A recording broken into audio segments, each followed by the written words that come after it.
I don't make many promises, but what I will promise you is that over the next series of videos, if you do the homework, you're going to have a far better understanding of music theory than you have right now.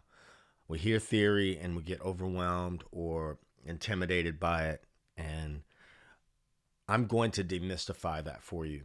I'm a bass player, not a keyboard player, but the keyboard is, you can see all of the harmony on the keyboard in a way that is unique to every other instrument. All right, so you don't have to have a keyboard, but it helps. Okay, I'm not talking about technique or anything like that. It also helps if you have a pen, a pencil, paper, something to write it down. The moment you start writing this stuff down, man, I'm trying to tell you, it's going to open it up for you. So, the first thing we want to understand is what the musical alphabet is. You do not have to follow along on a keyboard, but this is what I want you to do. I want you to write down the letters A, B, C, D, E, F, and G. Those are the natural notes, and they're represented by the white keys on the keyboard. Now I'm going to play them starting with A. Between A and B, there is a whole step. You know there's a whole step there because that black key is in between. All right? See, this is why the keyboard, you can just see it in a different way. Again, I'm not a keyboard player. So here's A. Here's B. Let's try that again. Told you I wasn't a keyboard player. A, B, and C. What do we notice about B and C? There's a half step because there's no black key in between. So we got A, B, C. The next note is going to be D. We got a black key in between there. So there's a whole step between A and B and C and D. But between B and C, there's a half step. Let's continue on, and I'm going to give you a simpler way to think about that. A, B, C, D, E, F, and G. Look at E and F. E and F. There's no black key in between, so there's a half step between B and C and E and F. So if you remember, first thing I want you to remember is that the musical alphabet is A through G, and the pattern starts over again. That's the first thing I want you to remember. If that pattern starts over again, then you mean if I start at A down here and go B, C, D, E, F, G, bam, I'm at A again. B, C, D, E, F, G, A, B, C, D, E, F, G, A, B, and C, right? Just about understanding some basic things. Now, on this particular keyboard, the lowest note is C. So, C.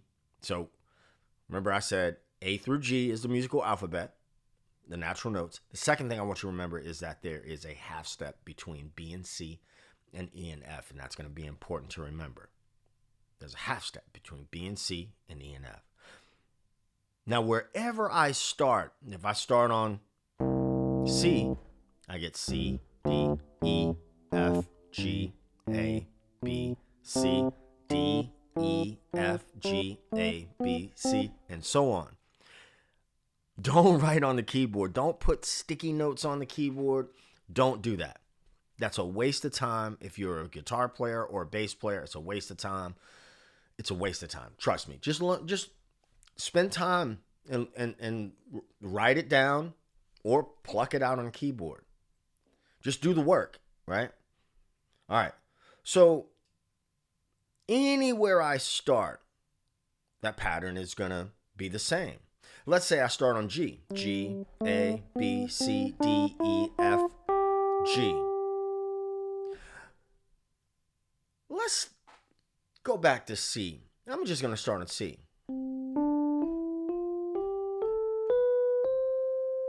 We all know that sound. That's the sound of a major scale.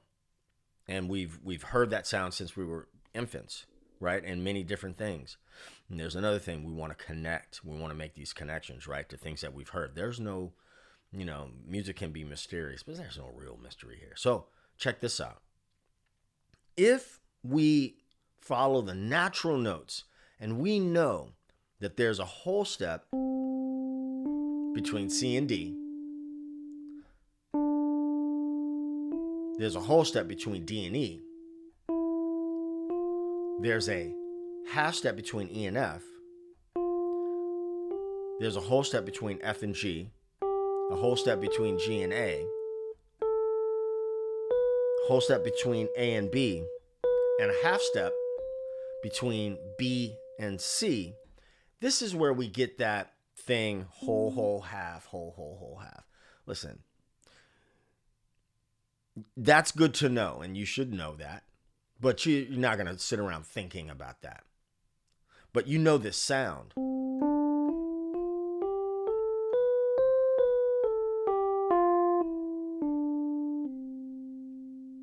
Right? Now, I'm going to switch some tech here, and I'm going to give you an assignment. All right?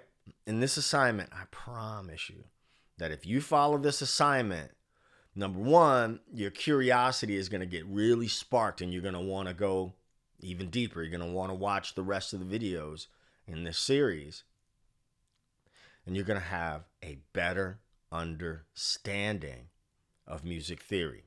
If you're ready, make sure that you have something to write with and something to write on.